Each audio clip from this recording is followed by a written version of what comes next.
Exhibit 5.1 Credit. Marco Verch Flickr / Attribution 2 Generic CC by 20. Learning Outcomes. After reading this chapter, you should be able to answer these questions. What are ethics and business ethics? What are the types of values that motivate ethics at the individual level? What are major ethical principles that can guide individuals and organizations? Why is ethical leadership important in organizations? What are differences between values-based ethics and compliance in organizations? What purpose can CSR, corporate social responsibility, offer to organizations and society? What ethical issues do organizations and individuals encounter in the global environment? What future near-term forecasts will affect ethical and corporate conduct of organizations? Exploring managerial careers. Playing with a purpose at Hasbro.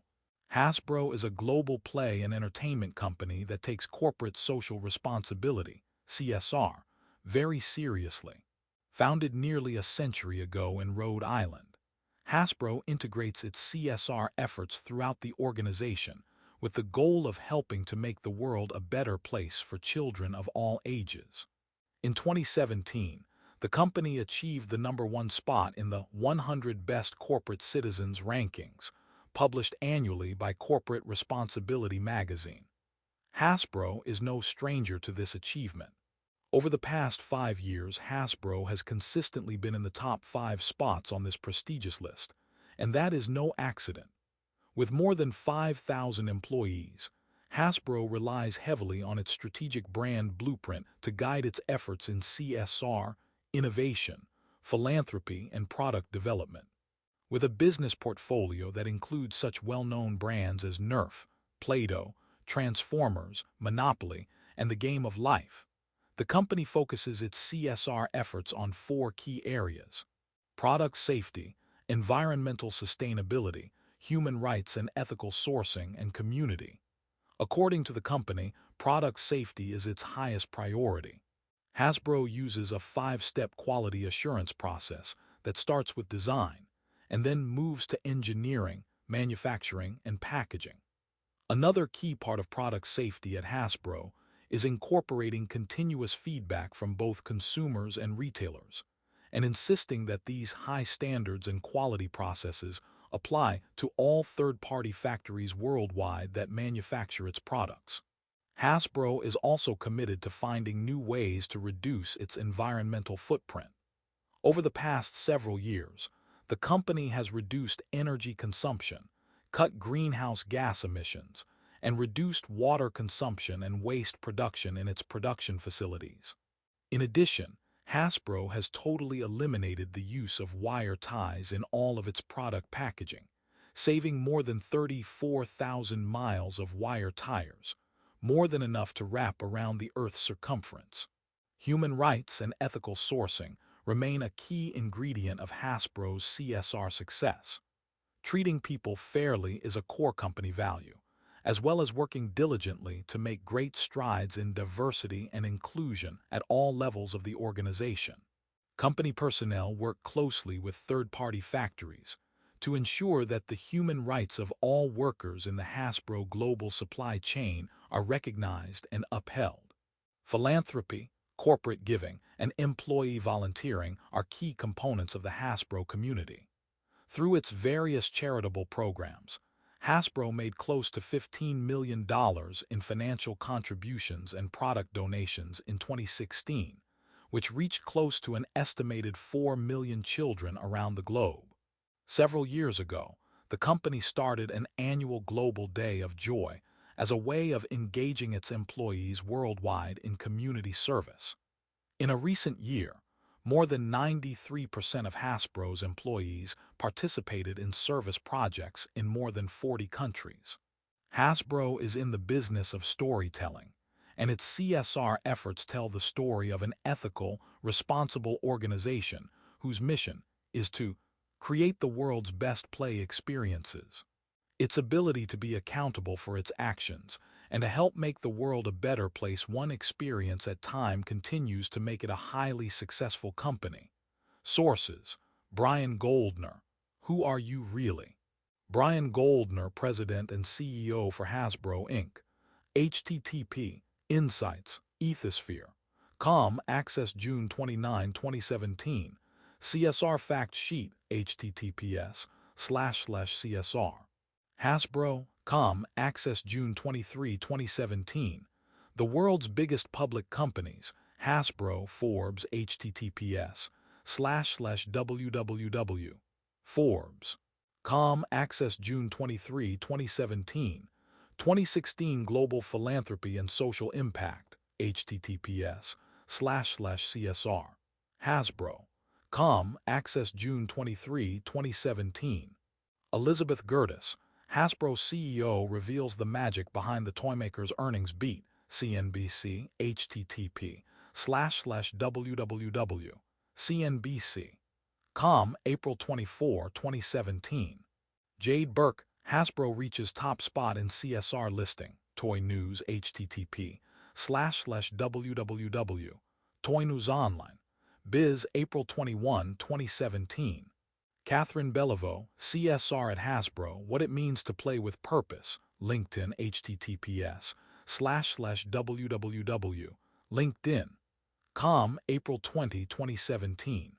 This chapter will examine the role of ethics and how it affects organizations. Ethics is examined at the individual level, the organizational level, and also examines the role of ethics and leadership. Corporate social responsibility and how it is different than compliance will also be examined. Finally, ethics around the globe and in different cultures, and the emerging issues regarding corporate social responsibility and ethics will be discussed. What are ethics and business ethics? Ethics essentially involves how we act, lead our lives, and treat others. Our choices and decision-making processes and our moral principles and values that govern our behaviors regarding what is right and wrong are also part of ethics. 1. Normative ethics refers to the field of ethics concerned with our asking how should and ought we live and act. Business ethics is applied ethics that focuses on real-world situations and the context and environment in which transactions occur. How should we apply our values to the way we conduct business? Ethics and business ethics continue to gain influence in corporations, universities, and colleges nationally and internationally. No longer considered a luxury but a necessity, business ethics has awakened a need in the public consciousness due to crises in many areas. For example, the 2008 subprime lending crisis, economic effects of which still persist, revealed widespread corruption of large investment banks and lending institutions internationally. Unsupported mortgages were fraudulently offered with no legitimate financial backing. Some large financial institutions, such as Lehman Brothers Holdings, Inc., went bankrupt. Millions of mortgage holders lost their homes. An estimated cost of that crisis to the global economy is over $22 trillion US dollars. 2. In the early 2000s, CEOs and top-level leaders from notable corporations such as Enron, Tyco, WorldCom, and others were caught committing outrageously greedy and fraudulent crimes of white-collar theft from their organizations and shareholders. The now classic film The Smartest Guys in the Room depict how Enron's leaders during that time, Kenneth Lay, now deceased, Jeff Skilling, still serving prison time, and Andrew Fastow, released from prison in 2011, deceived employees, Wall Street, and shareholders. Enron's crisis took an estimated $67 billion of shareholder wealth out of the U.S. economy. 3. These criminal activities ushered in national laws such as the Sarbanes-Oxley Act, which we discuss below. While these recent historical crises illustrate the continuing relevance and importance of business ethics, ethical issues are not only concerned with financial and economically motivated crimes and misbehaviors. Fast forward to the rise of artificial intelligence, AI, which also is calling attention to the relevance and need for ethics in scientific institutions, businesses, and governments. The public needs to be informed of potential and actual harmful consequences, as well as all the recognizable benefits of these technologies that are in large part driven by algorithms, a sequence of instructions telling a computer what to do. 4. Intentional and unintentional misuses of such designs embedded in artificially intelligent technologies can negatively and harmfully affect individual lives as well as entire societies. For example, studies show that a number of minority members of society are often discriminated against by institutions using faulty algorithms to qualify customers for mortgages and to predict who is at risk of being incarcerated. Oftentimes, racial and low-income minorities are discriminated against by such technology designs. 5. At a societal level, another now classic film, The Minority Report, illustrates how misuses of technology can threaten individual rights, privacy, free will, and choice.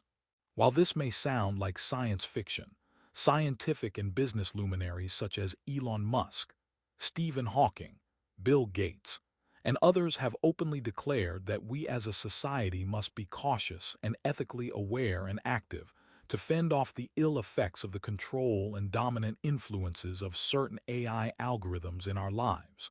Scientific and ethical practices in corporate social responsibility, CSR, are one way that ethicists, business leaders, and consumers can support moral self-regulation of technologies. Some scientific and technological firms have adopted ethics boards to help safeguard against harmful social uses of AI technologies. 6. The European Union (EU) has produced policy studies that are forerunners of laws to safeguard against potentially harmful uses of robotics. 7. Another timely ethical issue is climate change and the environment. Lack of sustainable environmental practices that curb air pollution and destructive uses of land, water, and natural resources have, according to a large community of reputable scientists, threatened Earth's and our neighborhood's atmosphere. 8 scientific studies and United Nations reports affirm that changes to the Earth's atmosphere, melting glaciers and rising seas, are occurring at accelerated rates. For example, California's coastline could rise up to 10 feet by 2100, about 30 to 40 times faster than sea level rise experienced over the last century. 9. While university, business, and local community groups are rallying for legal actions to curtail and reverse environmental polluters, current political executive orders push against such regulations designed to protect against further erosion of the physical environment. 10. The point here is that, as these issues described above are not only technological, economic, and political in nature, but also moral and ethical, as the public's health, welfare, and safety are at risk. Relevant ethical questions can be asked to prevent a crisis. Who is responsible for preventing and addressing what happens to individuals, the public, our institutions, and government, and who is responsible for preventing such crises and harmful effects from occurring and reoccurring? At whose and what costs? Whose responsibility is it to protect and preserve the common good of societies? What ethical and moral principles should and can motivate individuals, groups, and society members to act to change course? Universities and colleges are taking notice. Business ethics and corporate social responsibility courses and offerings are becoming increasingly important. The accrediting national body of business schools, AACSB, Association to Advance Collegiate Schools of Business, reported that in their curricula, research, and outreach, business schools must be advocates for the human dimension of business, with attention to ethics, diversity, and personal well-being. 11. In addition, NGOs, non-governmental organizations, emergent groups internationally representing the public's interests and common good, and political action movements are beginning again to give voice to injustices and potentially dangerous ethical as well as fiscal income inequality, health, the environment, and discriminatory, racism, and stereotyping large segments of the society, problems that require stakeholder as well as stockholder actions. In this chapter, We begin by presenting an overview of the dimensions of business ethics at the individual, professional, and leadership levels, followed by the organizational, societal, and global levels. Concept check. What individual and organizational ethical issues can we expect to occur? What are some signs of unethical activities you might notice individually and organizationally? What types of values affect business ethics at the individual level? Ethics is personal and unique to each individual. Ethical decision-making also involves other individuals, groups, organizations, and even nations, stakeholders and stockholders, as we later explain. Kenneth Goodpaster and Laura Nash characterized at least 3 dimensions or levels of ethics that help explain how individual and group values, norms, and behaviors of different stakeholders interact and respond with the aim of bringing orderly, fair, and just relationships with one another in transactions. This approach is illustrated in Exhibit 5.2. A diagram depicts descriptive ethics, normative ethics, and analytical ethics classified under 3 levels as ethics of the system, ethics of the organization, and ethics of the person.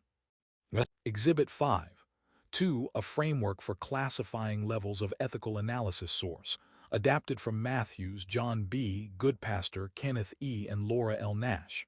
1985, Policies and Persons. A Casebook in Business Ethics, 509. New York, McGraw-Hill. Ethical principles generally are codified into laws and regulations when there is societal consensus about such wrongdoing, such as laws against drunk driving, robbery, and murder. These laws, and sometimes unwritten societal norms and values, shape the local environment within which individuals act and conduct business. At the individual level, a person's values and beliefs are influenced by family, community, peers, and friends, local and national culture, society, religious, or other types of communities and geographic environment. It is important to look at individual values and ethical principles, since these influence an individual's decisions and actions, whether it be decisions to act or the failure to act against wrongdoing by others. In organizations, an individual's ethical stance may be affected by peers, subordinates, and supervisors, as well as by the organizational culture. Organizational culture often has a profound influence on individual choices and can support and encourage ethical actions or promote unethical and socially irresponsible behavior. Ethics and values, terminal and instrumental values. Of the values that make up an organization's culture and an individual's motivations, ethical values are now considered among the most important. For instance, when Google took its company public in 2004, its prospectus included an unusual corporate goal: don't be evil. That can be a challenge when you're a multi-billion-dollar corporation operating around the world, with investors expecting you to produce a profit. Google's operations in the United States and overseas have generated controversy and debate as to how well it's living up to its stated goal. There is a continuing need to integrate ethical values in corporations. The Ethics and Compliance Initiative found 22% of global workers reported pressure to compromise their standards. 12 top corporate managers are under scrutiny from the public as never before, and even small companies are finding a need to put more emphasis on ethics to restore trust among their customers and the community. A photo shows Elon Musk in conversation with the host at a TEDx conference. Exhibit 5.3, Elon Musk, the CEO of Tesla and SpaceX, pictured here at a TEDx conference, is widely admired for his CSR approaches at his companies. Generally, the adoption of electric vehicles, which help reduce pollutants, is viewed as a positive outcome. Musk has, however, come under scrutiny regarding comments about having secured financing to take Tesla private that raise compliance issues. Credit: Steve Jurvetson / Flickr Attribution 2, generic CC BYND 20. Values can be powerful and motivating guides for individual, group, and organizational behavior. At the individual level, however, a reoccurring issue individuals seem to have with acting ethically is that many people do not consciously know or choose their values. We often act first and think or rationalize later. Secondly, and relatedly, the methods and ways we act to reach our goals and objectives are also not always deliberately chosen. Consequently, many times we let the ends justify the means, and/or the means justify the ends in our decisions and actions. Ethical dilemmas, i.e., situations and predicaments in which there is not an optimal or desired choice to be made between two options, neither of which solves an issue or delivers an opportunity that is ethical, often originate and occur from an unawareness of how to sort out and think through potential consequences of our actions or inaction.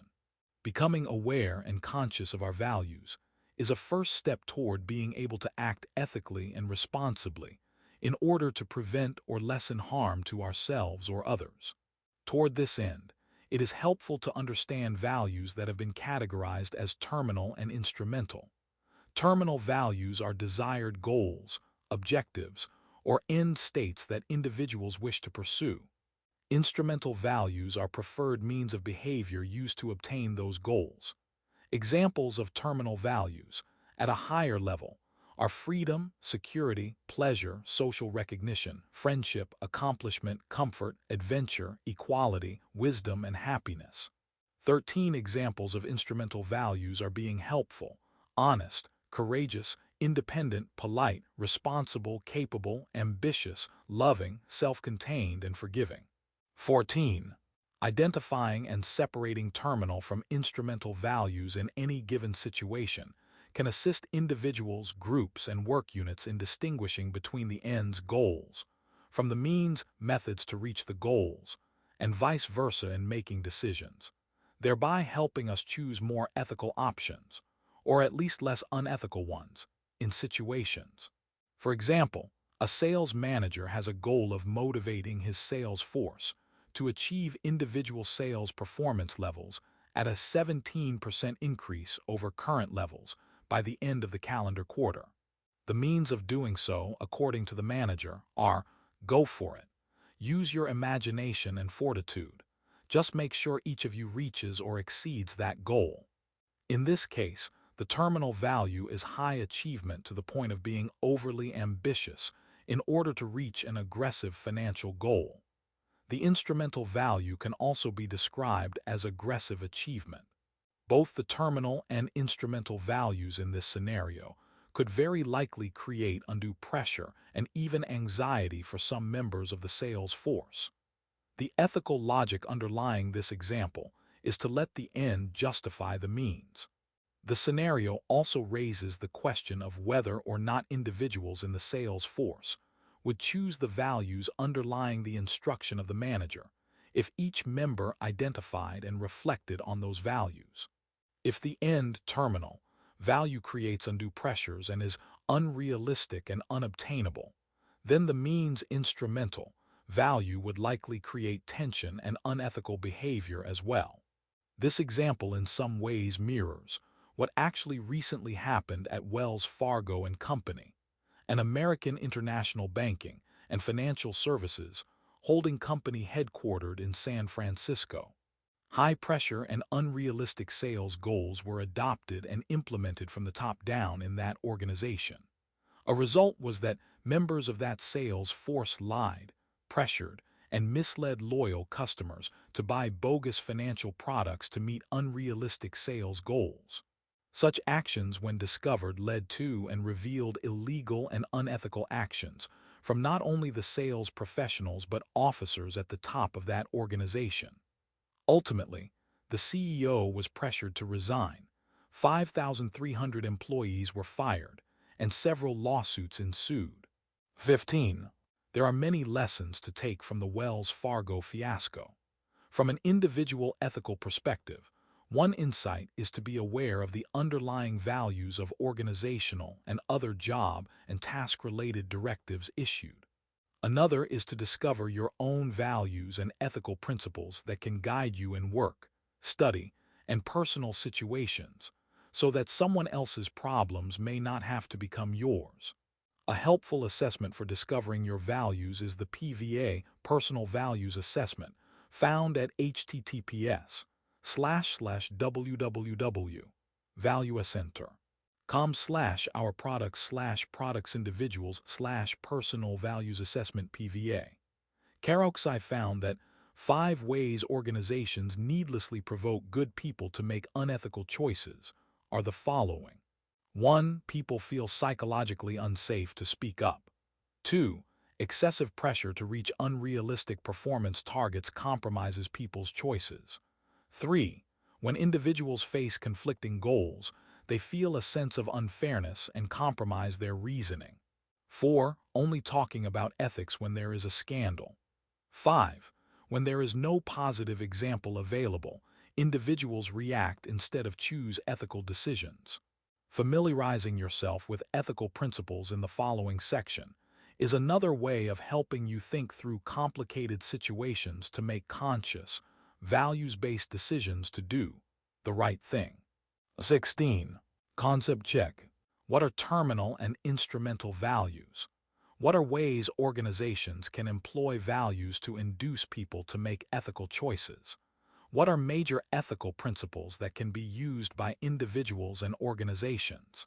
Before turning to organizational and systems levels of ethics, we discuss classical ethical principles that are very relevant now and on which decisions can be and are made by individuals, organizations, and other stakeholders who choose principled, responsible ways of acting toward others. 17. Ethical principles are different from values in that the former are considered as rules that are more permanent, universal, and unchanging, whereas values are subjective, even personal, and can change with time. Principles help inform and influence values. Some of the principles presented here date back to Plato, Socrates, and even earlier to ancient religious groups. These principles can be and are used in combination. Different principles are also used in different situations. 18. The principles that we will cover are utilitarianism, universalism, rights, legal, justice, virtue, common good, and ethical relativism approaches. As you read these, ask yourself which principles characterize and underlie your own values, beliefs, behaviors, and actions. It is helpful to ask, and if not clear, perhaps identify the principles you most often use now and those you aspire to use more, and why. Using one or more of these principles and ethical approaches intentionally can also help you examine choices and options before making a decision or solving an ethical dilemma. Becoming familiar with these principles, then, can help inform your moral decision process and help you observe the principles that a team, work group, or organization that you now participate in or will be joining may be using. Using creativity is also important when examining difficult moral decisions, when sometimes it may seem that there are two right ways to act in a situation, or perhaps no way seems morally right, which may also signal that not taking an action at that time may be needed, unless taking no action produces worse results. Utilitarianism, a consequentialist, ends justifies means approach. The utilitarianism principle basically holds that an action is morally right if it produces the greatest good for the greatest number of people. An action is morally right if the net benefits over costs are greatest for all affected compared with the net benefits of all other possible choices. This, as with all these principles and approaches, is broad in nature and seemingly rather abstract. At the same time, each one has a logic. When we present the specifics and facts of a situation, this and the other principles begin to make sense, although judgment is still required. Some limitations of this principle suggest that it does not consider individuals, and there is no agreement on the definition of good for all concerned. In addition, it is difficult to measure costs and benefits. This is one of the most widely used principles by corporations, institutions, nations, and individuals, given the limitations that accompany it. Use of this principle generally applies when resources are scarce, There is a conflict in priorities, and no clear choice meets everyone's needs. That is, a zero-sum decision is imminent. Universalism, a duty-based approach. Universalism is a principle that considers the welfare and risks of all parties when considering policy decisions and outcomes. Also, needs of individuals involved in a decision are identified as well as the choices they have and the information they need to protect their welfare. This principle involves taking human beings, their needs, and their values seriously. It is not only a method to make a decision, it is a way of incorporating a humane consideration of and for individuals and groups when deciding a course of action. As some have asked, what is a human life worth? Cooper, Santora, and Saros wrote, "Universalism is the outward expression of leadership character and is made manifest by respectfulness for others, fairness, cooperativeness, compassion, spiritual respect, and humility." Corporate leaders in the world's most ethical companies strive to set a tone at the top to exemplify and embody universal principles in their business practices. 19 Howard Schultz, founder of Starbucks, co-founder Jim Seingle at Costco, Sheryl Sandberg, chief operating officer of Facebook, and Ursula M. Burns, previous chairperson and CEO of Xerox, have demonstrated setting effective ethical tones at the top of organizations. Limitations here also show that using this principle may not always prove realistic or practical in all situations. In addition, using this principle can require sacrifice of human life, that is, giving one's life to help or save others, which may seem contrary to the principle. The film The Post, based on fact, portrays how the daughter of the founder of the famed newspaper, The Washington Post, inherited the role of CEO and was forced to make a decision between publishing a whistleblower's classified government documents of then top-level generals and officials, or keep silent and protect the newspaper. The classified documents contained information proving that generals and other top-level government administrators were lying to the public about the actual status of the United States in the Vietnam War. Those documents revealed that there were doubts the war could be won, while thousands of young Americans continued to die fighting. The dilemma for the Washington Post's then CEO centered on her having to choose between exposing the truth based on freedom of speech, which was the mission and foundation of the newspaper, or staying silent and suppressing the classified information. She chose, with the support of and pressure from her editorial staff, to release the classified documents to the public. The Supreme Court upheld her and her staff's decision. A result was inflamed widespread public protests from American youth and others. President Johnson was pressured to resign. Secretary of State McNamara later apologized, and the war eventually ended with U.S. troops withdrawing. So, universalist ethical principles may present difficulties when used in complex situations, but such principles can also save lives, protect the integrity of a nation, and stop meaningless destruction. Rights, a moral and legal entitlement-based approach. This principle is grounded in both legal and moral rights. Legal rights are entitlements that are limited to a particular legal system and jurisdiction. In the United States, the Constitution and Declaration of Independence are the basis for citizens' legal rights. For example, the right to life, liberty, and the pursuit of happiness, and the right to freedom of speech. Moral and human rights, on the other hand, are universal and based on norms in every society. For example, the right not to be enslaved and the right to work. To get a sense of individual rights in the workplace, log on to one of the best companies to work for annual lists, http, Fortune.com Best Companies. Profiles of leaders and organizations. Policies, practices, perks, diversity, compensation, and other statistics regarding employee welfare and benefits can be reviewed. The world's most ethical companies also provides examples of workforce and workplace legal and moral rights. This principle, as with universalism, can always be used when individuals, groups, and nations are involved in decisions that may violate or harm such rights as life, liberty, the pursuit of happiness, and free speech. Some limitations when using this principle are: 1. It can be used to disguise and manipulate selfish and unjust political interests. 2. It is difficult to determine who deserves what when both parties are right. And 3. Individuals can exaggerate certain entitlements at the expense of others. Still, the U.S. Constitution's Bill of Rights, ratified in 1791, was designed as and remains the foundation of, which is based on freedom and justice to protect the basic rights of all. Justice, procedures, compensation, and retribution. This principle has at least 4 major components that are based on the tenets that: 1. All individuals should be treated equally. 2. Justice is served when all persons have equal opportunities and advantages, through their positions and offices, to society's opportunities and burdens. 3. Fair decision practices, procedures, and agreements among parties should be practiced. And 4.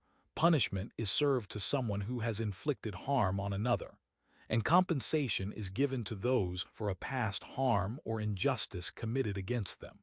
A simple way of summarizing this principle when examining a moral dilemma is to ask of a proposed action or decision: 1. Is it fair? 2. Is it right? 3. Who gets hurt? 4. Who has to pay for the consequences? 5. Do we want to assume responsibility for the consequences? It is interesting to reflect on how many corporate disasters and crises might have been prevented had the leaders and those involved taken such questions seriously before proceeding with decisions.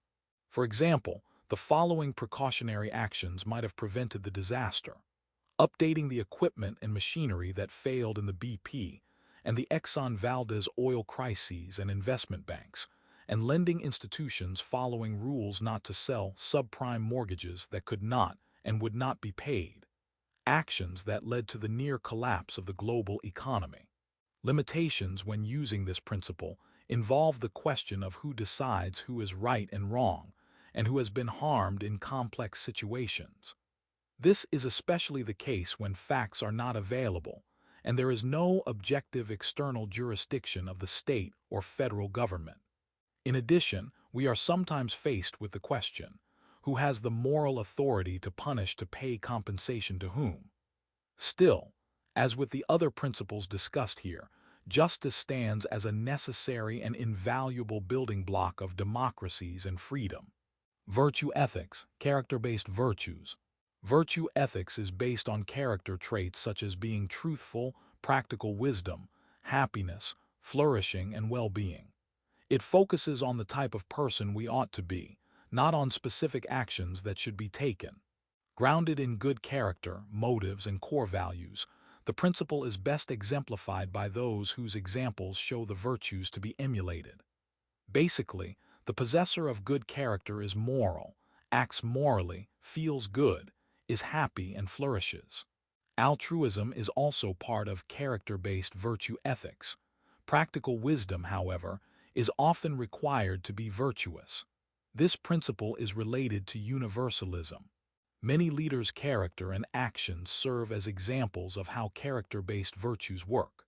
For example, the famous Warren Buffett stands as an icon of good character, who demonstrates trustworthy values and practical wisdom. Applying this principle is related to a quick test before acting or making a decision by asking, "What would my best self do in this situation?" Others ask the question inserting someone they know or honor highly. There are some limitations to this ethic. First, some individuals may disagree about who is virtuous in different situations, and therefore would refuse to use that person's character as a principle. Also, the issue arises: who defines virtuous, especially when a complex act or incident is involved that requires factual information and objective criteria to resolve. The common good. The common good is defined as the sum of those conditions of social life which allows social groups and their individual members relatively thorough and ready access to their own fulfillment. Decision makers must take into consideration the intent as well as the effects of their actions and decisions on the broader society and the common good of the many. 20.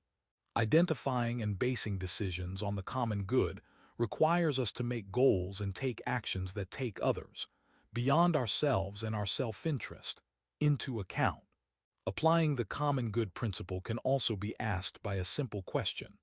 How will this decision or action affect the broader physical, cultural, and social environment in which I, my family, my friends, and others have to live, breathe, and thrive in now, next week, and beyond? A major limitation when using this principle is who determines what the common good is in situations where two or more parties differ over whose interests are violated. In individualistic and capitalist societies, it is difficult in many cases for individuals to give up their interests and tangible goods for what may not benefit them or may even deprive them.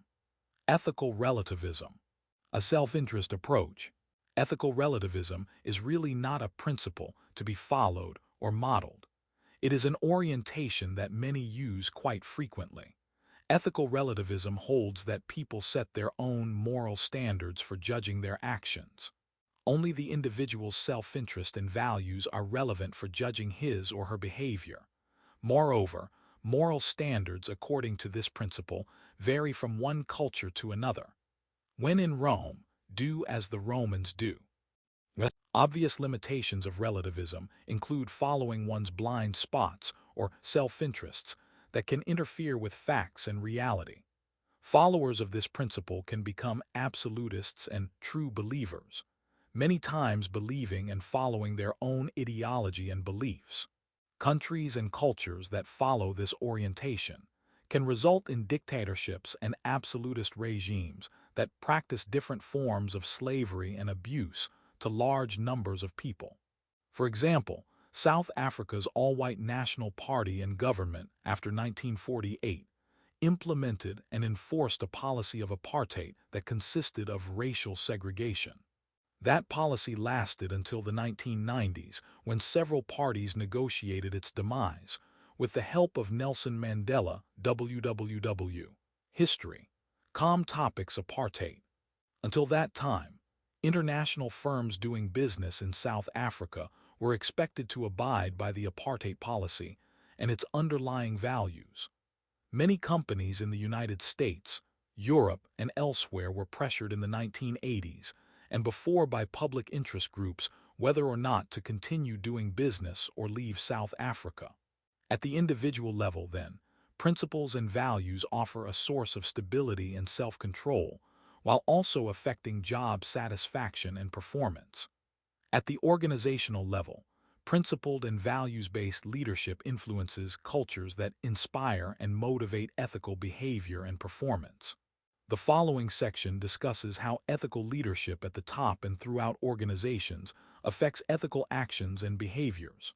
21. Concept check. What are some ethical guidelines individuals and organizations can use to make ethical choices?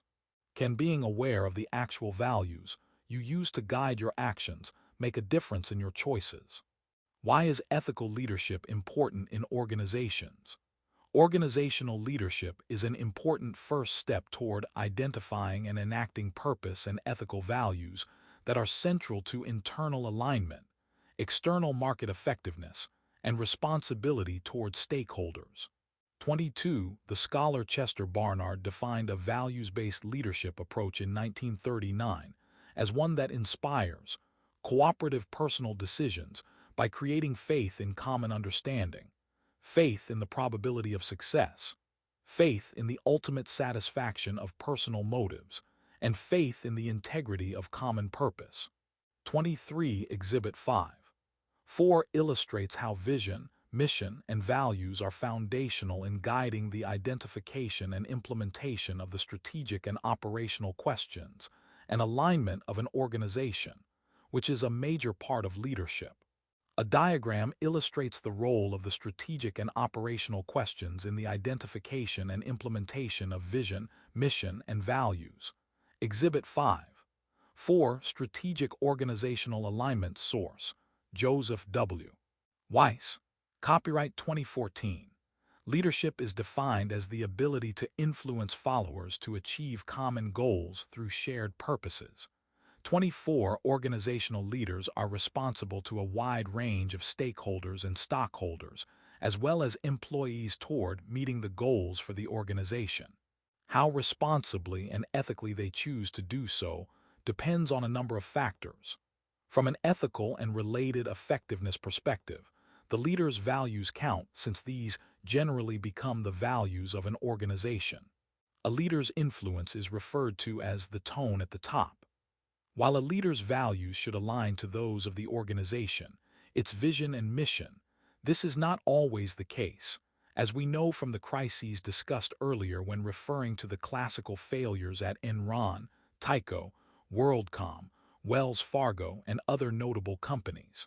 Since leadership is a most important element in forming and directing an organization's strategy, culture, and governance system, it is often a shared responsibility among other officers and followers that cascades throughout the organization. As an example, the widely acknowledged Ethisphere, a private firm that evaluates firms' ethical behavior and responsibilities, uses 5 criteria that produce a single ethics quotient, EQ score. The first is a company's ethics and compliance program, which accounts for 35% of the EQ. The second criterion is whether or not, and the extent to which ethics is embedded into a company's culture. The third element is corporate citizenship and responsibility, elements that measure companies' environmental impact. The fourth component is corporate governance, whether a firm's CEO and board chair are held by one or separate people. An increased focus recently emphasized diversity in board and leadership positions. The fifth criterion is leadership, innovation, and reputation. 25. There were, according to Ethisphere, 124 honorees in 2017, spanning 5 continents, 19 countries, and 52 industry sectors. Among the 2017 list are 13 11-time honorees and 8 first-time honorees. Honorees include companies who recognize their role in society to influence and drive positive change in the business community and societies around the world. These companies also consider the impact of their actions on their employees, investors, customers, and other key stakeholders and leverage values, and a culture of integrity as the underpinnings to the decisions they make each day. 26 Table 5.1 includes 10 of the 124 most ethical companies in 2017, as measured by Ethisphere's criteria. World's Most Ethical Companies honorees. Company Industry Country. 3M Company, Industrial Manufacturing, USA. Accenture Consulting Services, Ireland. Aflac Incorporated Accident and Life Insurance, USA.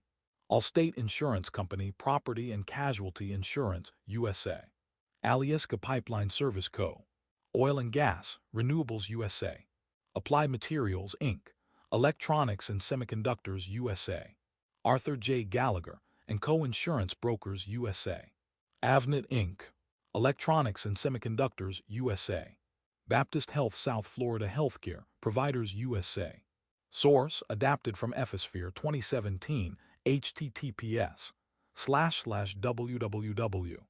World's Most Ethical Companies, COM honorees. Table 5.1. For ethical leaders, authenticity and integrity, in addition to their values, are also important components of character and behavior that must also be translated into attitude and action toward followers, external stakeholders, and broader communities. Leaders have a responsibility to show respect toward others, treat all stakeholders fairly, work toward a common good, build community, and be honest. These virtue-related values, also referred to as character-related, as discussed earlier, help create an ethical corporation and environment. Show respect for others. Respecting others requires leaders to recognize the intrinsic worth of others and forces them to treat people as ends in themselves, never as means to an end. In other words, people should be seen as valuable because of who they are, a universal principle, not only because of what they can do for others or how they can help others advance. Showing respect for others includes tolerating individual differences and affording followers the freedom to think independently, act as individuals, and pursue their own goals. When a leader shows respect for followers by providing them autonomy, subordinates can feel more useful, valued, and confident. Such a situation often leads to greater loyalty and productivity among subordinates. Treat all stakeholders fairly. Ethical leaders strive to treat everyone their decisions may affect in a fair and just manner. Equality is also a top priority for ethical leaders and needs to factor prominently into their decision-making. Ethical leaders must refrain from offering special treatment to others. Failure to do so creates winners and losers, in-groups and out-groups, and can breed resentment between those who receive special treatment and those who do not. The only exception occurs when an individual's specific situation warrants special treatment in order for a just outcome to be realized. Preventing winners and losers from emerging is not always easy. Some situations require the distribution of benefits and burdens, and such situations can test a leader's ability to ensure that justice is achieved. Beauchamp and Bowie define the common principles that guide leaders facing such dilemmas. Their findings can help leaders allocate responsibilities fairly and justly. 27. These principles stipulate that every person must receive an equal share of opportunity according to his needs, rights, effort, societal contributions, and performance. Work toward a common good. Mahatma Gandhi offers an example of what striving toward a common good entails. Known for his commitment to nonviolent protests and mass civil disobedience, the Indian activist and ideological leader spent 20 years in South Africa opposing legislation that discriminated against Indians. He spent the remainder of his life in India fighting for independence from foreign rule and working to reduce poverty and taxation, liberate women, and end multiple forms of discrimination. 28. He championed such causes not because he would personally benefit, but because a larger, more substantial population would. Gandhi devoted his life to furthering social causes he believed in and developed a personal sense of purpose and meaning that later translated into a societal and then global ethic. Ethical leaders strive to further social or institutional goals that are greater than the goals of the individual. This responsibility requires the ethical leader to serve a greater good by attending to the needs of others. This type of behavior is an example of altruism, a steadfast devotion to improving the welfare of others. Altruistic behavior may manifest in a corporate setting through actions such as mentoring, empowerment behaviors, encouraging and enabling others, team building and citizenship behaviors, such as showing concern for others, welfare, to name a few. Build community. Whole Foods Market, recently purchased by Amazon, is well known for its community outreach programs on both local and global scales. Every Whole Foods store donates to community food banks and shelters, and throughout the year holds 5% days, when 5% of the day's net sales are donated to local nonprofit or educational organizations. Globally, the company established the Whole Planet Foundation to combat world hunger and supports programs addressing issues such as animal welfare, nutrition, and environmentally friendly production methods. The effort of Whole Foods to strengthen its stores, local and global neighborhoods is a perfect example of leaders building community. When an ethical leader focuses on the needs of others rather than the self, other people will often follow suit. This can lead to a strong contingent of followers working with the leader to achieve a common goal that is compatible with the desires of all stakeholders.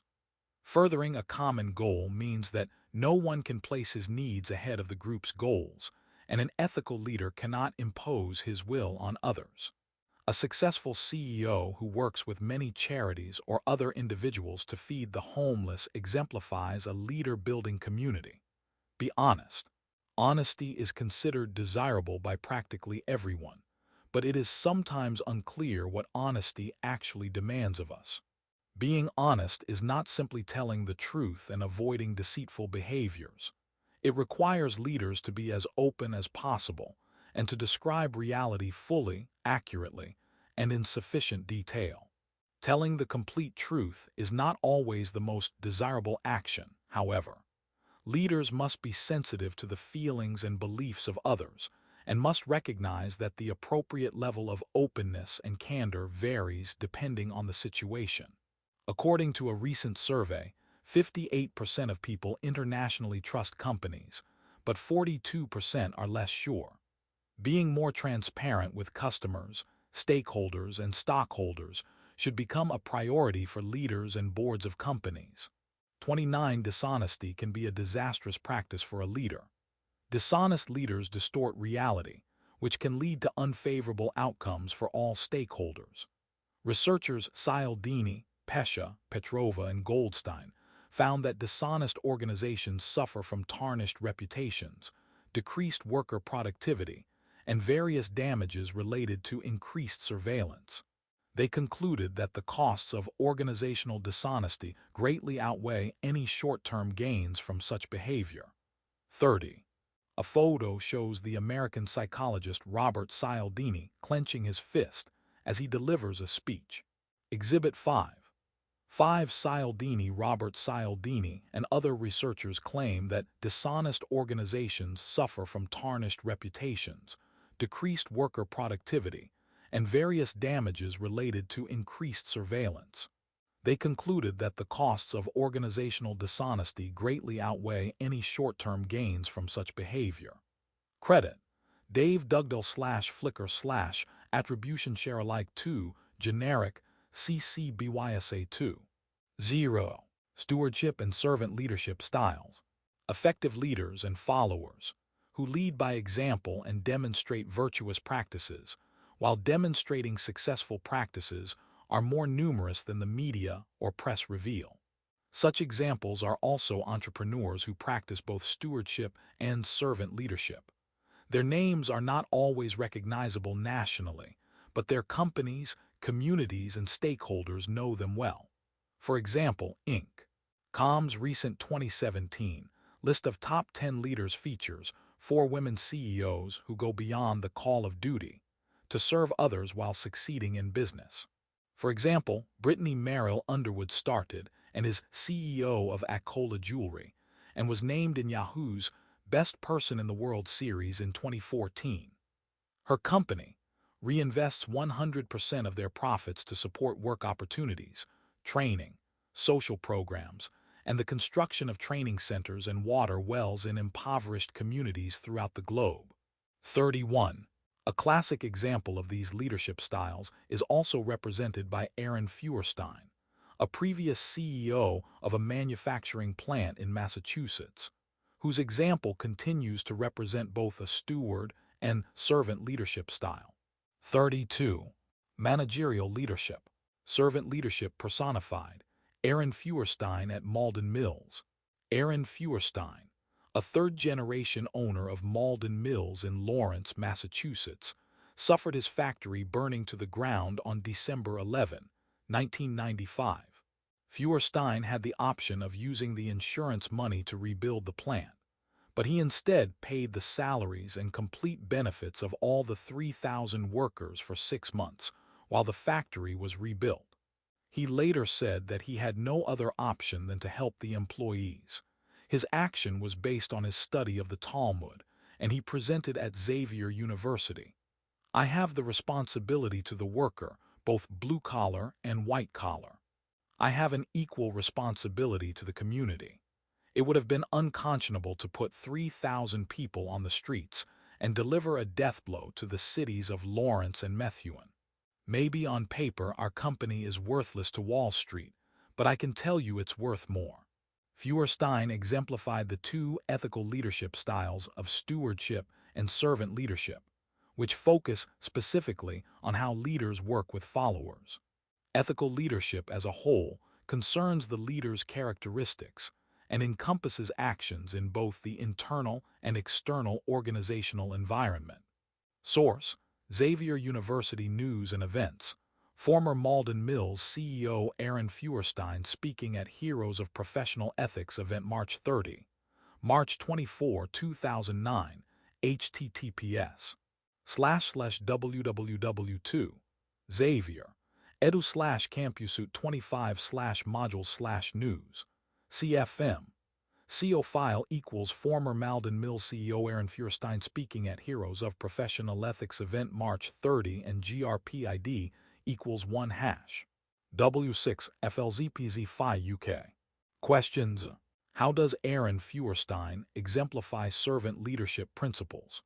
If Feuerstein had decided to use the insurance money for other purposes, would he have not been acting ethically? Stewardship is concerned with empowering followers to make decisions and gain control over their work.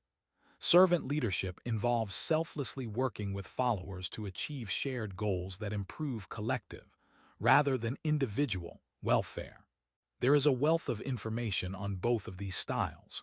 We will briefly address both here, as both involve treating followers with respect, a key component of ethical leadership, and endowing followers with the ability to grow both personally and professionally. The stewardship approach instructs leaders to lead without dominating followers. Leaders who practice stewardship sincerely care about their followers and help them develop and accomplish individual as well as organizational goals.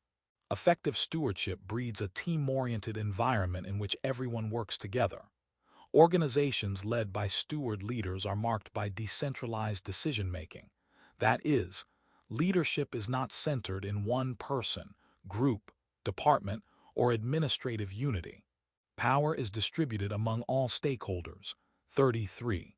The servant leadership approach was formulated by Robert K. Greenleaf, who believed that leadership is a natural corollary of service. Servant leadership goes beyond stewardship by requiring leaders to eschew personal accolades and devote themselves entirely to a greater cause. Greenleaf stated, "The essential quality that separates servant leaders from others is that they live by their conscience, the inward moral sense of what is right and wrong. That one quality is the difference between leadership that works and leadership, like servant leadership, that endures." The following aspects are central to servant leadership: placing service before self-interest. The servant leader's primary concern is helping others, not receiving recognition or financial reward. Listening to others. Servant leaders recognize the importance of listening to the ideas and concerns of stakeholders. They never attempt to impose their will on others. This aspect allows servant leaders to strengthen relationships, understand group needs and dynamics, and effectively allocate resources to improve the group's welfare. Inspiring through trust. As we discussed earlier, ethical leaders must be trustworthy. It does not take much effort for servant leaders to be truthful because they usually have strong moral convictions. Working toward feasible goals. Servant leaders realize that many problems cannot be solved by one person. They also tackle the most pressing issues facing their groups, helping others whenever possible. Servant leaders lend a helping hand when the opportunity arises. An example is the district manager of a fast food chain who helps part-time employees flip burgers during a lunchtime rush hour. Another is the director of a business unit who observes that a team is short a member and needs help in meeting a deadline. The director joins the team for the afternoon to help meet the deadline. 34. Another way of understanding the distinguishing characteristics of servant leadership is offered by de Graaf, Tilley, and Neal. The main assumption is that true leadership should call us to serve a higher purpose, something beyond ourselves. One of the most important aspects of leadership is helping organizations and staff identify their higher purpose. The best test of the servant leadership philosophy is whether or not customers and staff grow as persons. Do customers become healthier, wiser, freer, more autonomous, more likely themselves to become servants. And what is the effect on the least privileged in society? Will they benefit, or at least not be further deprived? To achieve this higher purpose of public organizations, you, as a leader, must be passionate about your desire to improve your community and yourself. 35. Dark side of organizational leadership. However, and as noted earlier, not all leaders lead or model high standards or values. 7 symptoms of the failure of ethical leadership provide a practical lens to examine a leader's short-sightedness. 36. Ethical blindness. They do not perceive ethical issues due to inattention or inability. Ethical muteness. They do not have or use ethical language or principles. They talk the talk, but do not walk the talk on values. Ethical incoherence. They are not able to see inconsistencies among values they say they follow, e.g., they say they value responsibility but reward performance based only on numbers. Ethical paralysis. They are unable to act on their values from lack of knowledge or fear of the consequences of their actions. Ethical hypocrisy. They are not committed to their espoused values. They delegate things they are unwilling or unable to do themselves. Ethical schizophrenia. They do not have a set of coherent values. They act one way at work and another way at home. Ethical complacency. They believe they can do no wrong because of who they are. They believe they are immune. Examples of highly unethical recent leaders and their dark side leadership practices are described in Fortune's World's 19 Most Disappointing Leaders. 2 illustrations are summarized here. Martin Winterkorn, the former chairman of Volkswagen, who led VW during a disastrous scandal, which is far from over, as company engineers installed software that manipulated emissions on about 11 million diesel vehicles. Winterkorn has asserted ignorance of any wrongdoing. He is also known as being a micromanager who formed a ruthless culture that emphasized winning over all else. Then there was Rick Snyder, governor of Michigan, who left the impoverished city of Flint, Mich, with a lead-tainted water supply that is being blamed for illness and brain damage, especially among its youngest residents. Snyder also blamed failure of government and the Environmental Protection Agency for its dumb and dangerous rules permitting dangerous amounts of lead in the water systems.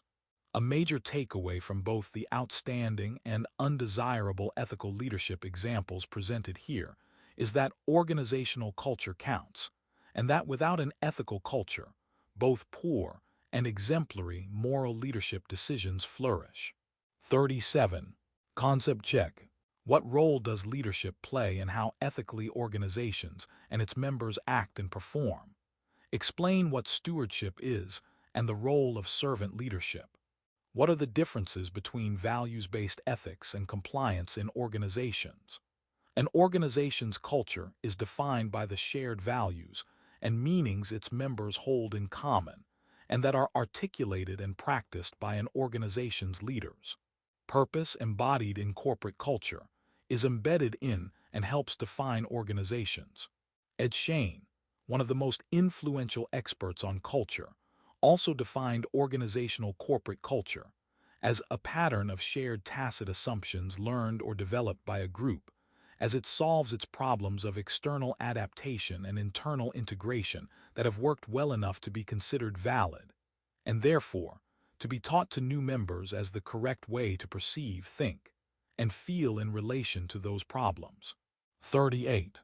As Exhibit 5.6 illustrates, culture plays an important integrating role in organizations both externally and internally. Strategy, structure, people, and systems all are affected by an organization's culture, which has been referred to as the glue that holds an organization together. 39. An illustration depicts the role of culture in organizational alignment. Exhibit 5.6 Role of Culture in Organizational Alignment, Attribution. Copyright Rice University, OpenStax, under CC BY 4.0 license. Leadership in particular, as stated earlier, exerts a powerful influence, along with other factors, on culture. Shane noted that culture and leadership are two sides of the same coin, and one cannot understand one without the other. 40 culture is transmitted through and by 1. The values and styles that leaders espouse and practice. 2. The heroes and heroines that the company rewards and holds up as models. 3. The rights and symbols that organizations value. And 4. The way that organizational executives and members communicate among themselves and with their stakeholders. Heskett argues that culture can account for 20–30% of the differential in corporate performance when compared with culturally unremarkable competitors. 41. While subcultures develop in organizations, the larger organization's culture influences these, especially with strong leaders and leadership teams who set the tone at the top and communicate expectations and performance standards throughout. Other factors that indicate and help create a strong ethical culture include the following, which are based on the reputable assessment firm Ethisphere's Experience 42. An organization models and communicates compliance standards through its values. Employees are informed of and familiar with the assets and efforts of the compliance and ethics function. The culture sets enduring and underlying assumptions and norms that determine how things are actually done in the organization. 43. Organizations can effectively identify specific locations, business units, job levels, and job functions that may lack a full understanding of available resources, feel unwanted pressure, or perhaps hold negative perceptions. Companies and investors believe a company behaves and acts ethically. Employees are aware of the conduct, values, and communications of senior leaders. Employees are engaged and committed, and organizations regularly survey employees to get a sense of their engagement. Employees feel less pressure to compromise company standards to achieve company goals, and if they do observe misconduct, they are more likely to feel comfortable reporting it. Employees perceive the ethical priorities of their coworkers, the values of their organization, and willingness to share opinions. 44. Compliance and ethics. As the section above indicates, both a values-based and compliance approach are necessary elements of maintaining an ethical corporate culture. Ethics has been characterized as doing the right thing and serving as a motivational force that influences professionals' values, resembling a carrot approach to professionals' behaviors.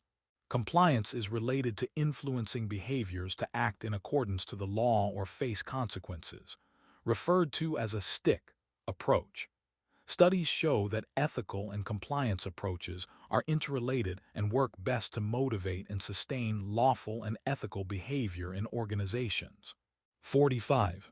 One law in particular set a new baseline of accountability for CEOs and CFOs, chief financial officers. The Federal Sarbanes-Oxley Act of 2002, 2010.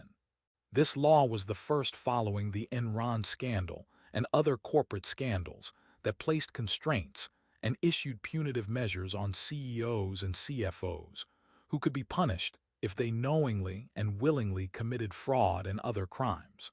Several new sections of that law also signaled a change in corporate leaders' responsibilities and liabilities. For example, the law establishes an independent public company accounting board to oversee audits of public companies, requires one member of the audit committee to be an expert in finance, requires full disclosure to stockholders of complex financial transactions, requires CEOs and CFOs to certify in writing the validity of their company's financial statements.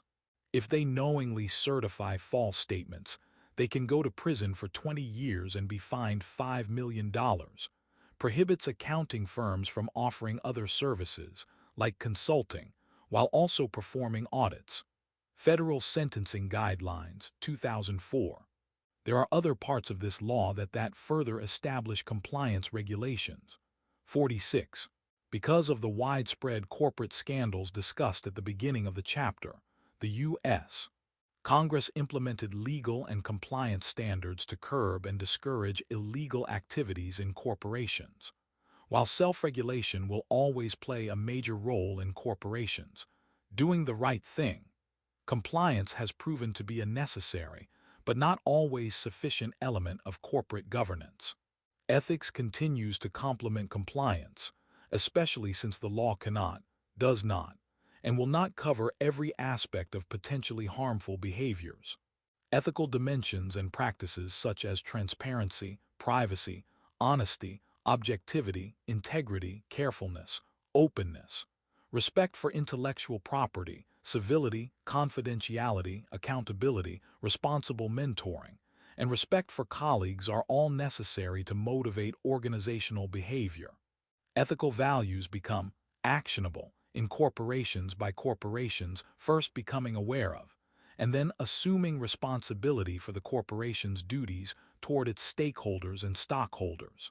Social responsibility as a concept originated in 1953 when Howard R. Bowen, known as the father of corporate social responsibility, CSR, referred in a book to the social responsibilities of the businessman.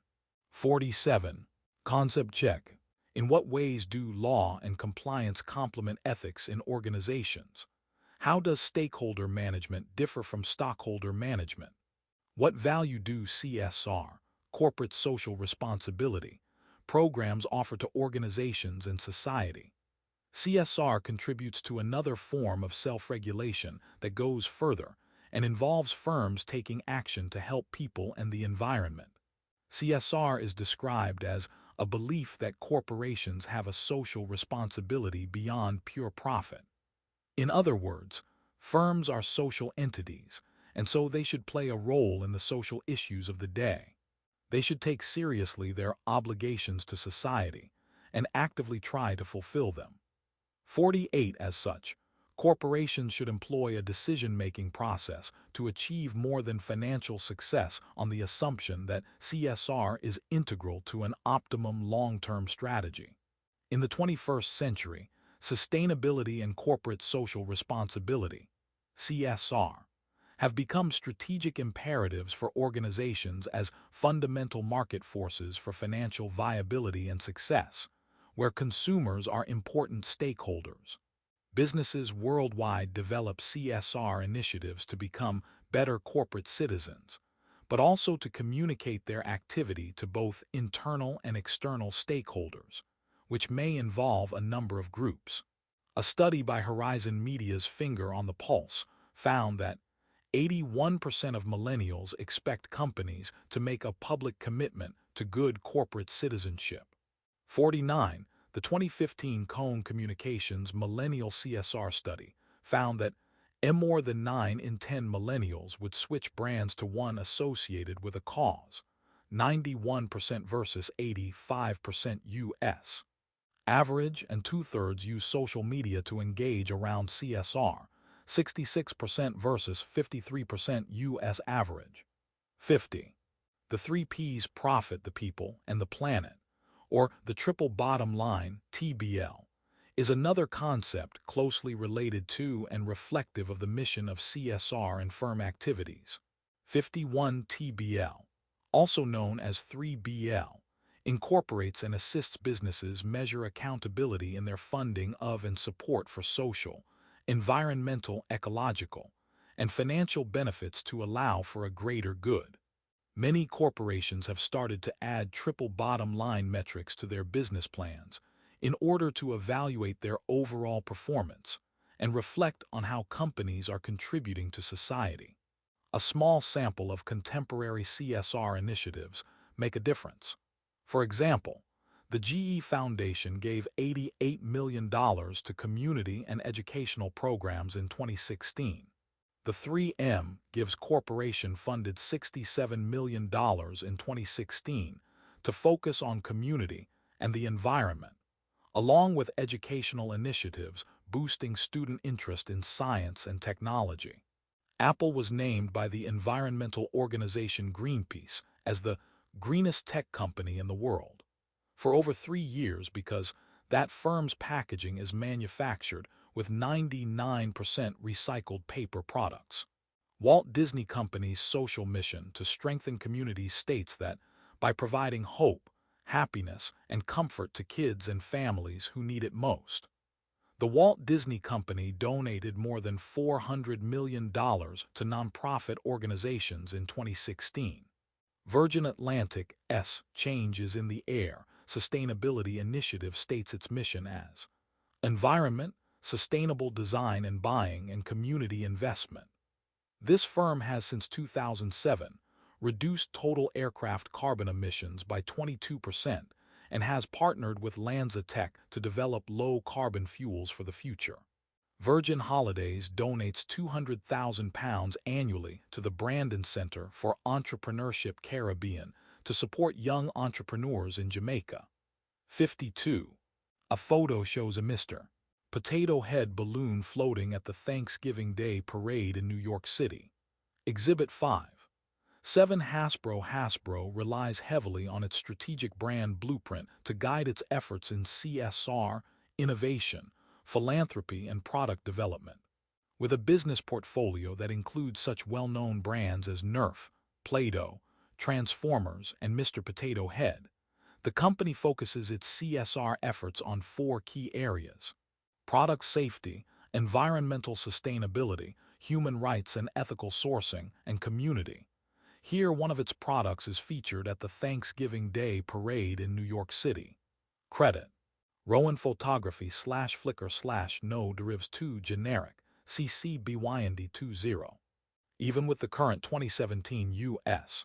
government's executive branch and Congress backing out of international climate change agreements to expand and promote fossil fuel production, taking actions to disable the EPA, Environmental Protection Agency, and not funding the Consumer Financial Protection Bureau, many corporations continue practicing CSR and 3BL principles to support sustainable environmental goals and objectives. 53.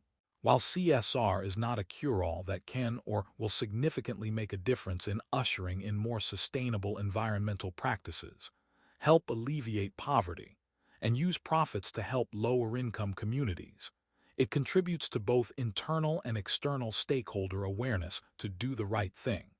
For example, Tang and Yazdanifard argue and present evidence that some consumers do take CSR into account while making purchase decisions.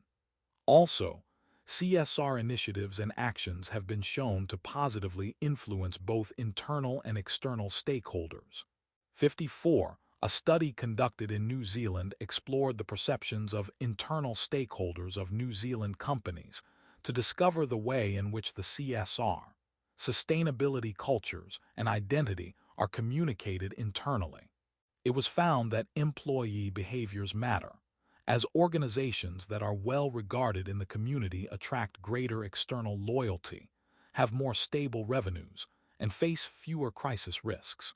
A positive relationship with staff in organizations through CSR policies will not only attract better employees, it will also influence the morale, motivation, and loyalty of existing staff. The effective delivery of CSR initiatives also depends on how responsive employees are. If companies wish to achieve legitimacy by operating within a society's ethical expectations, they must also communicate internally to ensure that CSR activities are integrated into the organizational culture. They cannot talk the talk without walking the walk. 55. So does CSR benefit the companies that practice such measures? A meta-analysis of 52 studies with a sample size of 33,878 observations suggested that corporate virtue in the form of social responsibility, and to a lesser extent, environmental responsibility, is likely to pay off. CSB corporate social performance appears to be more highly correlated with accounting-based measures of CFP, corporate financial performance, than with market-based indicators, and CSB reputation indices are more highly correlated with CFP than are other indicators of CSB. Many business scholars do believe that some of these relationships are positive. 56. Robbins concludes that ON balance. Surveys and the research literature suggest that what most executives believe intuitively, that CSR can improve profits, is possible. And almost no large public company today would want to be seen unengaged in CSR. That is clear admission of how important CSR might be to their bottom line, no matter how difficult it may be to define CSR and link it to profits. 57. Without exception, the managers articulated the importance of communicating CSR initiatives and policy to their employees, as well as recognizing the need to improve their CSR internal communication strategies. According to the managers, CSR initiatives are promoted to create better corporations and a more ethical business environment. These included recycling, carpooling, staff development, and social activities. External initiatives included volunteering, fundraising, and charitable donations. Stakeholder management. CSR and stakeholder management are complementary approaches. Stakeholder theory argues that corporations should treat all their constituencies fairly, and that doing so can strengthen companies' reputations, customer relations, and performance in the marketplace. 58. If organizations want to be effective, they will pay attention to all and only those relationships that can affect or be affected by the achievement of the organization's purposes. 59. The ethical dimension of stakeholder theory is based on the view that profit maximization is constrained by justice, that regard for individual rights should be extended to all constituencies who have a stake in a business, and that organizations are not only economic in nature but can also act in socially responsible ways. To this end, companies should act in socially responsible ways, not only because it's the right thing to do, but also to ensure their legitimacy. 60. A stakeholder management approach, first, involves identifying the stakeholders of a company. A stakeholder is any group or individual who can affect or is affected by an organization's strategies, major transactions, and activities. Stakeholders include employees, suppliers, customers, shareholders, the government, media, and others. An illustration of the stakeholder relationships is provided in Exhibit 5.8. The term stakeholder has become commonplace in organizations. Companies and organizations that base their strategic decisions on the principle of duty to earn stakeholder trust are likely to yield a number of strategic benefits too, and can help manage political, social, and reputational risk. 61. A map shows the coalition between stakeholders and the firms. Exhibit 5. 8 Stakeholder Map Source, Freeman R. Edward, 1984. Strategic Management, a Stakeholder Approach 25. Boston. Pittman, reproduced with permission of the author. Identifying and influencing major stakeholders. There are several methods for analyzing stakeholder transactions and relationships with an organization that go beyond the purpose of this chapter. 62. Using an ethical perspective. A goal of this approach is for organizations to employ values of transparency, fairness, and consideration of stakeholder interests in strategic decisions and transactions. Toward that end, the following questions can be used from Exhibit 5.8. Who are the stakeholders, that is, people who have an interest in supporting or resisting a proposed course of action, resolving an issue, and addressing a change? What are their stakes in either supporting or resisting the change? What do the supporters stand to gain and lose from the change? What do the resistors stand to gain and lose from the change? What type S of power do the supporters have with regard to the change? What type S of power do the resistors have with regard to the change? What strategies can we use to keep the support of the supporters? What strategies can we use to neutralize or win over the resistors? Based on this approach, an organization's leaders and officers inform, involve, obtain feedback from, and influence each of their stakeholders with regard to strategy, issues, or opportunities the organization pursues. The Coca-Cola Company uses an ongoing stakeholder approach that is described on this site. https www. Coca-Cola Company. Com Policies and Practices Transparency. Had BP followed this approach in 2010, the now largest oil spill and rig explosion crisis in the history of such operations that occurred in the Gulf of Mexico, killing 11 workers and damaging over 600 square miles of land and sea, might have been prevented. It appeared that the leadership and culture at BP had been lax and out of touch with its stakeholders and stockholders. As a consequence, the machinery and equipment were dated and not optimally functioning. One consequence is that employees, workers, communities, and the public may not have suffered that crisis and the continuing after effects. CSR and stakeholder management have demonstrated benefits to firms, reputations, and profitability. 63. The relationship of an organization's ethics and social responsibility to its performance concerns both managers and organization scholars. Studies have shown a positive relationship between ethical and socially responsible behavior and financial results. For example, one study of the financial performance of large U.S. corporations that are considered best corporate citizens found that they have both superior reputations and superior financial performance. 64. Similarly, Governance Metrics International, an independent corporate governance ratings agency, found that the stocks of companies run on more selfless principles perform better than those run in a self-serving manner. Top-ranked companies such as Pfizer, Johnson Controls, and Sunoco also outperformed lower-ranking firms on measures such as return on assets, return on investment, and return on capital. 65. Concept check. How do sustainable business practices benefit consumers? Differentiate the roles compliance and CSR programs serve in organizations. Are these the same or are there differences? Explain. What are ethical issues we encounter in the global environment?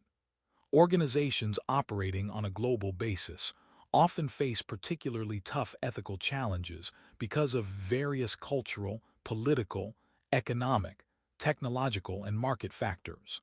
The greater the complexity of the environment, the greater the potential for ethical problems and misunderstandings for global organizations. 66. Think of the ethical value systems that shape behavior within and between countries, and the unpredictability that can result when there is a reevaluation of what is acceptable and unacceptable.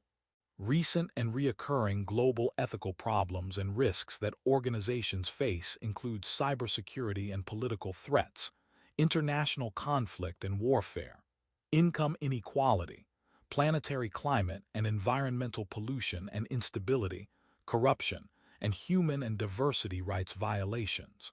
Exhibit 5.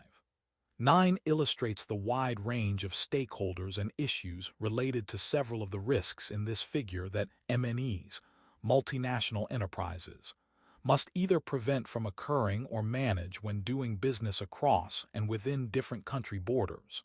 An illustration lists some of the major stakeholders' management and ethical issues managed by multinational enterprises. Exhibit 5. 9. MNE Global Stakeholder Management Issues and Ethical Concerns Source. Copyright Joseph W. Weiss, Bentley University, Waltham, M.A. 2014. Following laws related to doing business abroad is an added challenge for global firms. For example, the FCPA, Foreign Corrupt Practices Act, prohibits American firms from accepting or offering bribes to foreign government officials. U.S. individuals who cannot defend their actions with regard to the FCPA's anti-bribery provisions can face harsh penalties. U.S. companies can be fined up to $2 million, while U.S. individuals, including officers and directors of companies that have willfully violated the FCPA, can be fined up to $100,000 and imprisoned for up to 5 years or both. In addition, civil penalties may be imposed. 67. Recently, the U.S. Department of Justice, DOJ, and the Securities and Exchange Commission, SEC, have been more aggressive in enforcing and prosecuting the bribery section of the FCPA. Halliburton Company in 2017 paid the SEC $2 million for bribing a friend of an official in Angola to negotiate 7 oilfield services contracts. The result was a disgorgement fine, i.e., a repayment of illegal gains with penalties imposed on wrongdoers by the courts for violating the FCPA's records and internal accounting controls provisions. 68. U.S.-based firms are also expected to not engage in unethical or illegal activities, such as discriminating against local populations, violating local laws and norms, and disrespecting property and the environment. MNEs can also assist and add value to local countries. For example, the following practices are encouraged: hiring local labor, creating new jobs, co-venturing with local entrepreneurs and companies, attracting local capital to projects, providing for and enhancing technology transfer, developing particular industry sectors, providing business learning and skills, increasing industrial output and productivity, helping decrease the country's debt and improve its balance of payments and standard of living. 69. Globalization. The increasing phenomenon of globalization, an integrated global economy consisting of free trade, capital flows, and cheaper foreign labor markets. 70 also pressures global firms facing international risks to rely on governments, NGOs, non-governmental organizations, the UN, United Nations, and other business and stakeholder alliances and relationships to help meet non-market threats. For example, the 10 principles of the UN Global Compact serve as guidelines for international firms doing business in LDCs, least developed countries, and abroad.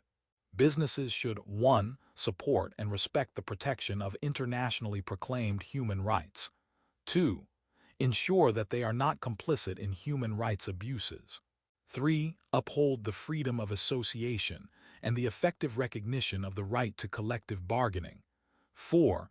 Eliminate of all forms of forced and compulsory labor. 5. Abolish child labor. 6. Eliminate the discrimination of employment and occupation. 7. Support a precautionary approach to environmental challenges. 8. Promote greater environmental responsibility through initiatives. 9. Encourage the development and diffusion of environmentally friendly technologies. And 10. Work against corruption, including extortion and bribery. 71. While these principles may seem so universal as to be unattainable, they do stand as ethical milestones that protect human life, dignity, and personal welfare and values.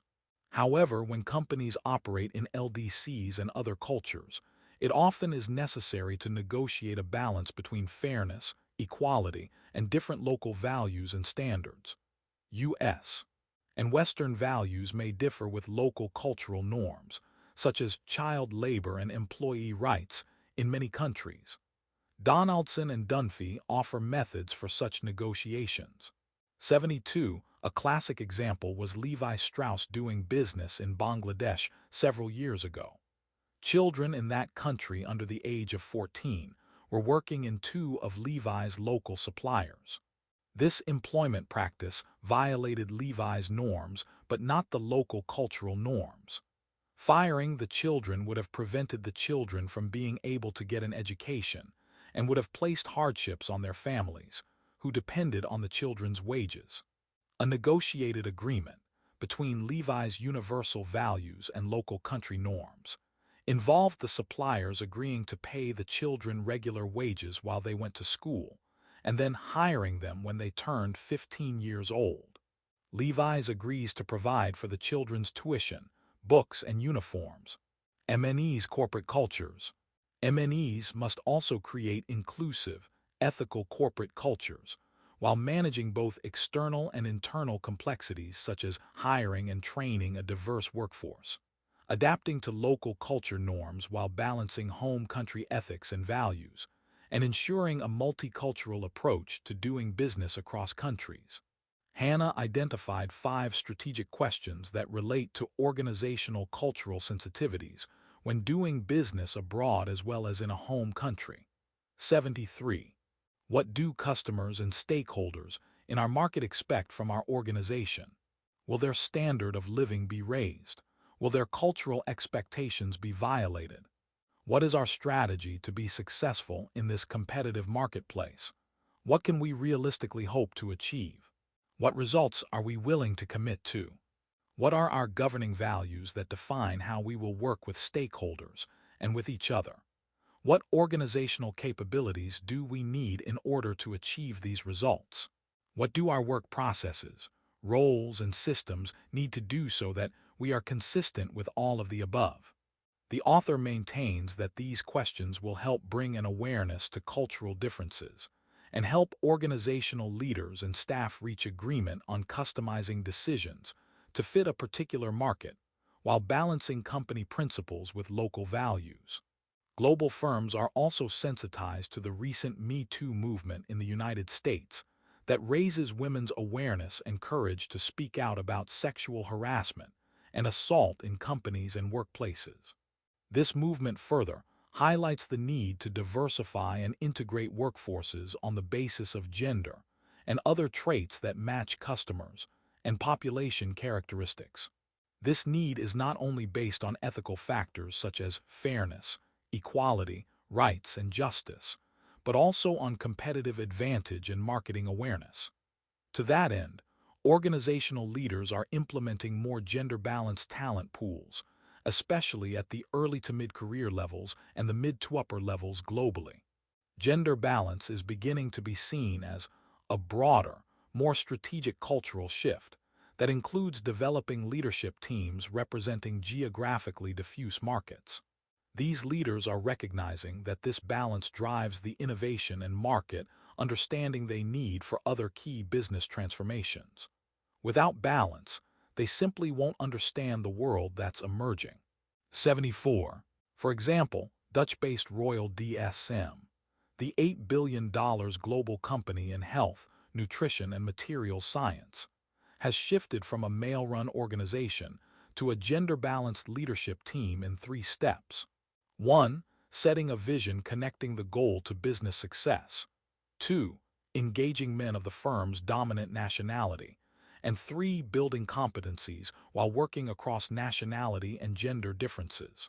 In 2000, DSM's top 350 executives were 75% Dutch and over 99% male.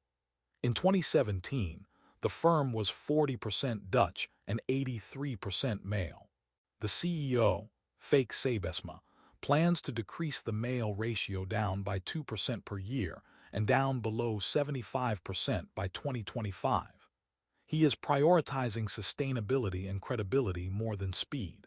75. Govindarajan's research indicated that, even though organizational cultures may vary widely, there are specific components that characterize a global culture.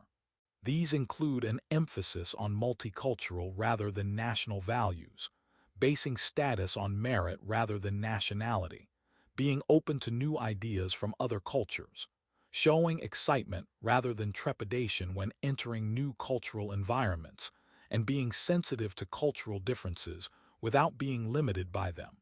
76. Managers must also think more broadly in terms of ethical issues. Companies are using a wide variety of mechanisms to support and reinforce their ethics initiatives on a global scale.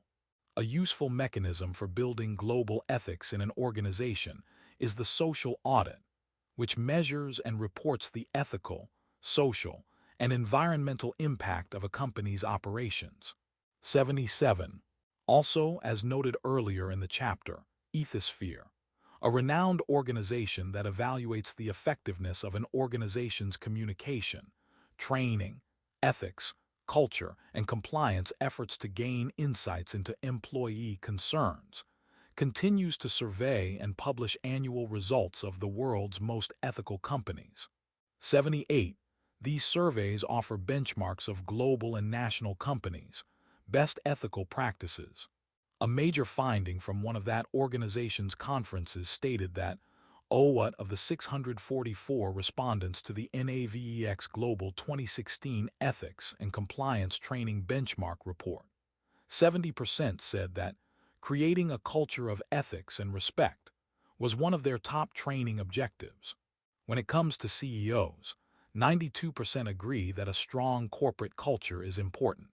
Concept check. What ways can and do some MNEs demonstrate social responsibility in foreign countries?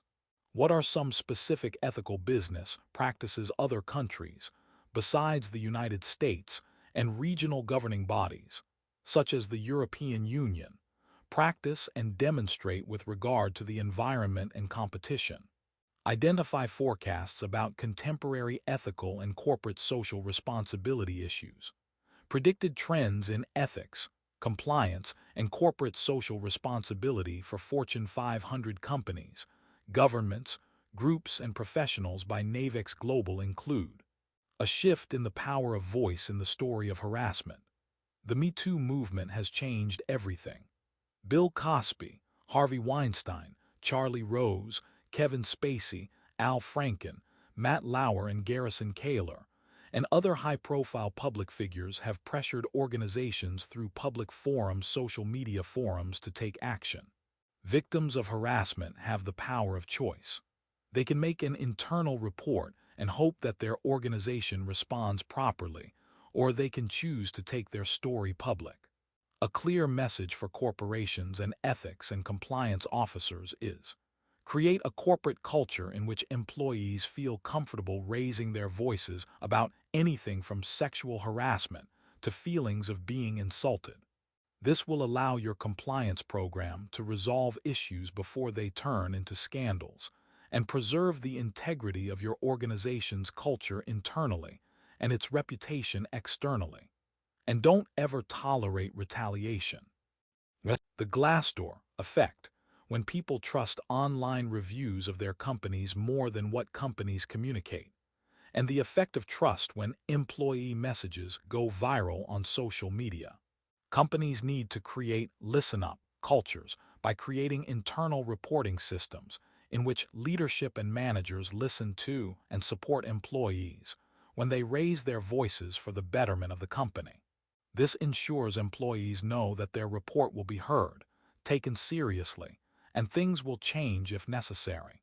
Assisting national disasters that suddenly occur causes havoc not only for vulnerable populations, but also for unprepared organizations. Ethics and compliance professionals learned from 2017's natural disasters, hurricanes in particular, to update preparation plans and test emergency hotlines, communication systems, and employee readiness. The acceleration of the need for compliance and ethics programs as economies begin again to grow. Growth without ethics and governance does nobody any favors. Growth with ethics and governance won't simply be a feel-good mantra in 2018. It will be a business imperative. Creating a culture of compliance in corporations, a culture of integrity and ethics, over one of vicious compliance, an over-reliance on laws and regulations. Finally, and most importantly, leadership accountability is what every employee is watching. In the end, what happens to the top performers who violate the rules will send the loudest message of all to the organization. An increasing need for compliance's role in prevention and mitigation as cybersecurity evolves. Compliance must play an integral part in any organization's cross-functional cybersecurity program to make sure such efforts are enterprise-wide.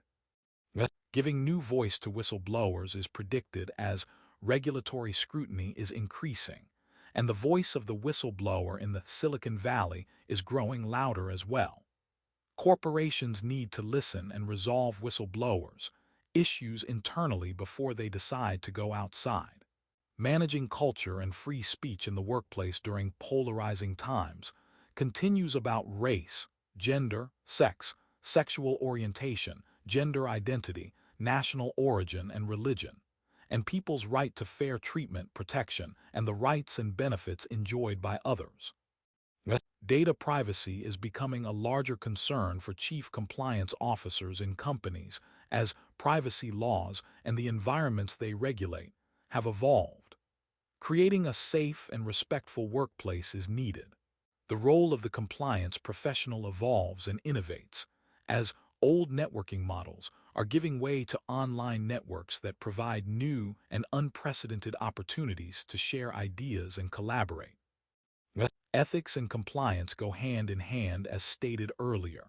With a strong ethical culture, compliance is more effective in preventing risks, and without a compliance program, those who deliberately choose to break laws and codes of conduct would create disorder. Strong cultures have two elements: a high level of agreement about what is valued and a high level of intensity with regard to those values.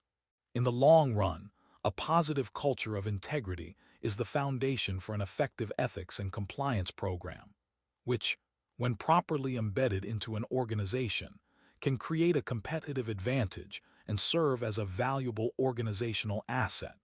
Quoted from Keith Darcy, an independent senior advisor to Deloitte and Touche LLP's regulatory and operational risk practice. 79. Moral entrepreneur, a new component of ethical leadership. An innovative development in ethics and business is the concept of moral entrepreneur. A.D. Brown and Trevino found that people who have been exposed to a moral entrepreneur are more likely to become a moral entrepreneur themselves because they have experienced its potential and experienced how it is done. Inspiration certainly takes place, and the person's well-being is improved. 81. Related to moral entrepreneurship is ethical leadership. Brown and Trevino's ethical leadership is defined as the demonstration of normatively appropriate conduct through personal actions and interpersonal relationships, and the promotion of such conduct to followers through two-way communication, reinforcement, and decision-making. Examples of such conduct include openness, honesty, and treating employees fairly and thoughtfully.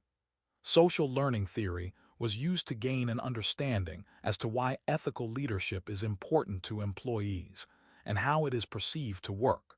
Ethical leaders are models of ethical conduct who become the targets of identification and emulation for followers. For leaders to be perceived as ethical leaders and to influence ethics-related outcomes, they must be perceived as attractive, credible, and legitimate. They do this by engaging in behavior that is seen as normatively appropriate, e.g., openness and honesty, and motivated by altruism, e.g., treating employees fairly and considerately. Ethical leaders must also gain followers' attention to the ethics message by engaging in explicit ethics-related communication and by using reinforcement to support the ethics message. 82. In addition to social learning theory, which focuses on why and how supporters follow a leader, a social development approach to the concept of ethical leadership is also needed because it focuses on the direction that leadership should take.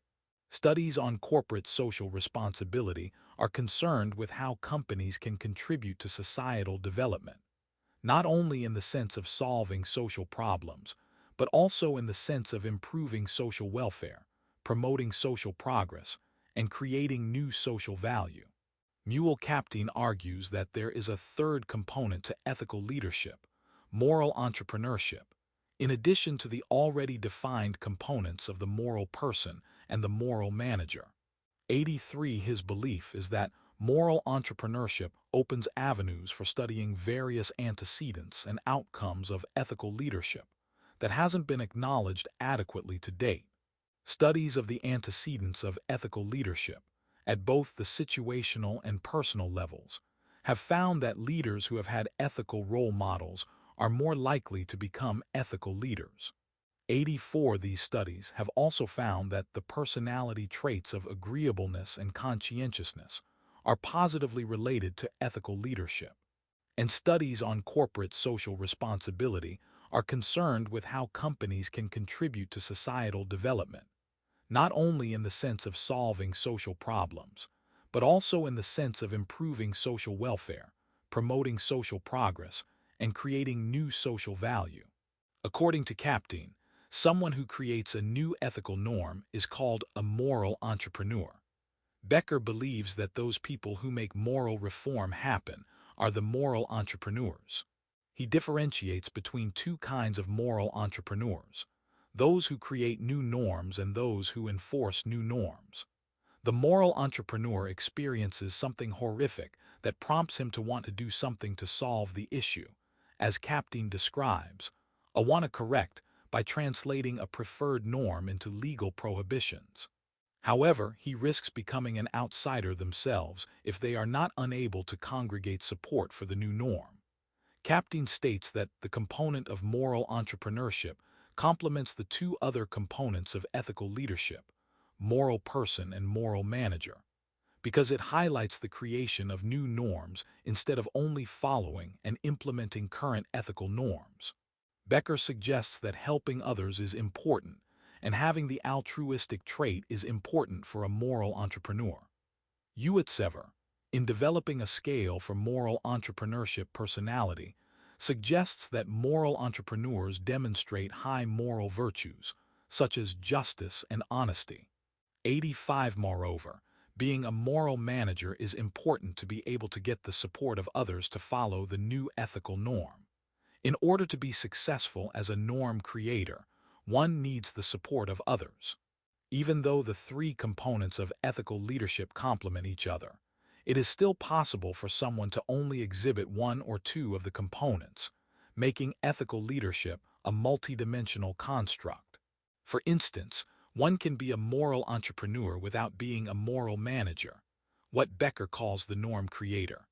Or one can be a moral manager without being a moral entrepreneur, what Becker calls the norm enforcer. Concluding comments. So does it pay to be ethical and moral, whether it be entrepreneurs and individuals or corporations and organizations? We have discussed this question in this chapter and presented different arguments with different views. Scholars and ethicists who have debated whether or not corporations can be ethical differ on their responses. One such conference in the INSEAD Business School in France closed with the following statement: theoretically, a strong case can be made for the moral responsibility of firms. However, this does not preclude individual moral responsibility for acts as a corporate member. Moreover, it was also evident that considerable concern exists about corporate misconduct going unsanctioned, and the possibility that both good and bad corporate behavior is profoundly influenced by the extent to which individuals and corporate entities are held morally responsible. 86. This statement implies that both corporations and individuals bear the possibility and responsibility for unethical, as well as illegal, acts. While corporations are not individuals, people work and relate in corporate and work settings. That is why organizational leaders and cultures play such important roles in setting the tone and boundaries for what is acceptable ethically and legally, and what is not. Ethical values and legal, compliance codes of conduct together work to prevent, and if necessary seek correction and justice for unlawful actions. As noted earlier, promoting and rewarding ethical actions are more desirable and in the long term more profitable. Pruigen and Ellemers's study using social identity analysis found that individuals are attracted to teams and organizations with positive features such as organizational competence and achievements, and moral values and ethical conduct. Since these two features do not always cohere working environments, the author's study had students choose in 3 different studies which they would prefer in seeking employment: perceived competence versus morality of a team or organization. They found that our results of all 3 studies converged to demonstrate that the perceived morality of the team or organization has a greater impact on its attractiveness to individuals than its perceived competence. 87. Concept check. What are some emerging national and global issues and trends in ethics and business ethics?